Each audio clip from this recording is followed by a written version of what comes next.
செய்தியாளர்களை முடக்கும் சர்வதிகார திமுக அரசு நாயினர் நகேந்திரன் கண்டனம். 50 ஆண்டுகள் இருக்கும் கட்சிகள் கூட விஜயை பார்த்து பயப்படுகிறார்கள். கிருஷ்ணசாமி தெரிவிப்பு. நடிகர் ரோபோ சங்கர் மறைவு. முதலமைச்சர் மு.க.ஸ்டாலின் இரங்கல். சட்டவிரோதமாக நாட்டு துப்பாக்கி வைத்திருந்த 2 கைது.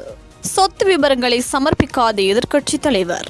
பாஜக மாநில தலைவர் நாயினர் நகேந்திரன் எக்ஸ் தளத்தில் பதிவு ஒன்றை வெளியிட்டுள்ளார். இந்த பதிவில் சென்னை அசோக் நகரில் மழைநீர் வடிகால் பணிகள் குறித்து செய்தி சேகரிக்க சென்ற செய்தியாளர்களை திமுக பிரதமர் ஒருவர் தரக்குறைவாக மிரட்டல் விடுத்துள்ளது கண்டனத்துக்குரியது. அதிலும் ஆட்சியை பற்றி நல்ல செய்திகளை மட்டுமே வெளியிட வேண்டும் என்று திமுக பிரதமர் வெளிப்படையாக நிர்பந்திப்பது ஒட்டுமொத்த திமுக அரசின் சர்வதிகார போக்கை வெளிப்படுத்துகின்றது. வடகிழக்கு பருவமழை துவங்கவிருக்கும் வேளையில் எச்சரிக்கை நடவடிக்கைகளை விடுத்து விளம்பரத்தில் ஈடுபடுவதோடு உண்மையை வெளிப்படுத்தும் செய்தியாளர்களுக்கு மிரட்டல் விடுத்து முடக்க பார்க்கும் திராவிட மாடல் அரசின் முயற்சிகள் இனியும் செல்லுபடியாகாது. திராவிட மாடலின் அடக்குமுறையை எதிர்த்து பத்திரிகை சுதந்திர நமது பாஜக வீதியில் இறங்கி போராடவும் தயங்காது. இவ்வாறு பதில் தெரிவிக்கப்பட்டுள்ளது. விருதுநகர் மாவட்டம் வத்திராயிருப்பில் புதிய தமிழக கட்சியின் தலைவர் கிருஷ்ணசாமி செய்தியாளர்களை சந்தித்து பேசினார். அப்போது கிராம பகுதிகளில் குடிநீர், சாலை, சுகாதார வளாகம் இல்லாததால் மக்கள் சிரமத்திற்கு ஆளாகியிருக்கின்றனர்.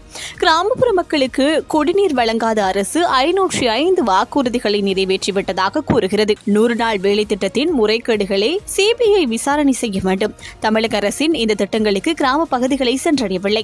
வரும் தேர்தலில் திமுகவின் திட்டங்கள் பலிக்காது. 2026 சட்டமன்ற தேர்தலில் தமிழகத்தில் கூட்டணி ஆட்சிதான் மலரும். புதிய தமிழகம் கட்சியின் கூட்டணி குறித்து ஜனவரிக்கு பிறகு அறிவிக்கப்படும். 75 ஆண்டுகள் 50 ஆண்டுகள் இருக்கும் கட்சிகள் கூட நடிகர் விஜயை பார்த்து பயப்படுவது போல் தெரிகிறது.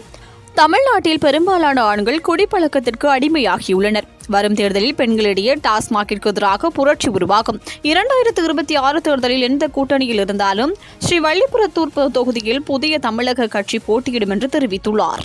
தமிழ் சினிமாவில் நகைச்சுவை நடிகர்களில் ஒருவர் ரோபோ சங்கர். சின்னத்திரை நிகழ்ச்சியின் மூலமாக பிரபலமான ரோபோ சங்கர் அஜித், தனுஷ், சிவகார்த்திகேயன் என பல முன்னணி நடிகர்களுடன் நடித்து வந்துள்ளார்.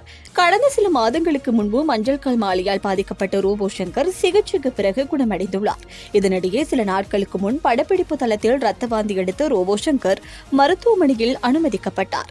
சிறுநீரக பாதிப்பு, உணவு குழாய் பாதிப்பு காரணமாக தனியார் மருத்துவமனையில் தீவிர சிகிச்சை பெற்று வந்த ரோபோ சங்கர் சிகிச்சை பலனின்றி நேற்று இரவு உயிரிழந்துள்ளார். அவரது மறைவுக்கு அரசியல் கட்சி தலைவர்கள், திரையுலக பிரபலங்கள் மற்றும் ரசிகர்கள் இரங்கல் தெரிவித்து வருகின்றனர். இந்த நிலையில் தமிழ்நாடு முதலமைச்சர் மு.க.ஸ்டாலின் வெளியிட்டுள்ள இரங்கல் செய்தியில், திரைக்கலைஞர் ரோபோ சங்கர் மறைவு எய்திய செய்தி அறிந்து வருத்தமுற்றேன். மேடைகளில் துவங்கி சின்னத்திரை, வண்ணத்திரை என விரைந்து தமிழ்நாட்டு மக்களை மகிழ்வித்தவர் திரு ரோபோ சங்கர். அவரை இழந்து வாழும் அவரது குடும்பத்தினருக்கும் கலை உலகினருக்கும் தனது ஆழ்ந்த இரங்கலை, ஆறுதலையும் தெரிவித்துக் கொள்கின்றேன். இவ்வாறு அதில் தெரிவிக்கப்பட்டுள்ளது. திருவண்ணாமலை மாவட்டம் கலசப்பாக்கம் தாலுகா ஆதமங்கலம் புதூர் காவல் நிலைய எல்லைக்கு உட்பட்ட நாவப்பாளையம் கிராமத்தில் 2 வெவ்வேறு நபர்கள் தங்களது வீட்டில் அனுமதியின்றி ஒற்றை குழல் நாட்டு துப்பாக்கி வைத்திருப்பதாக காவல்துறையினருக்கு தகவலில் கிடைத்தது. இதனைத் தொடர்ந்து இருவரையும் காவல்துறையினர் கைது செய்தனர். தொடர்ந்து முதற்கட்ட விசாரணையில் இந்த 2 நபர்களும் வனவிலங்குகளை வேட்டையாடுவதற்காக ஜமுனாமுத்தூர், அமன்டன், கொட்டை கிராமத்தில் துப்பாக்கிகளை வாங்கியதாக தெரிவித்துள்ளனர். மேலும் அவர்களிடமிருந்து சிறிய ரக பால்ரல் துப்பாக்கிகள், நைட்ரஜன், சிறிய ரக ஈயக்குண்டுகள் கைப்பற்றப்பட்டுள்ளதாக தகவல்கள் வெளியாகியுள்ளது. ஐக்கிய மக்கள் சக்தியின் தலைவரும் எதிர்க்கட்சித் தலைவருமான சஜித் பிரேமதாஸ் 2025ஆம் ஆண்டுக்கான தமது சொத்து மற்றும் பொறுப்புகள் தொடர்பான விவரங்களை இன்னும் சமர்ப்பிக்கவில்லை என்று லஞ்சம் அல்லது ஊழல் குற்றச்சாட்டுகளை விசாரிக்கும் ஆணைக்குழு தெரிவித்துள்ளது. ஜனாதிபதி அனுரகுமார திசாநாயக்க, பிரதமர் ஹரிணி அமரசூரிய மற்றும் தற்போதைய அரசாங்கத்தின் பிற உறுப்பினர்கள் ஏற்கனவே தங்கள் சொத்து மற்றும் பொறுப்புகள் தொடர்பான விவரங்களை ஆணைக்குழுவிடம் சமர்ப்பித்துள்ளனர்.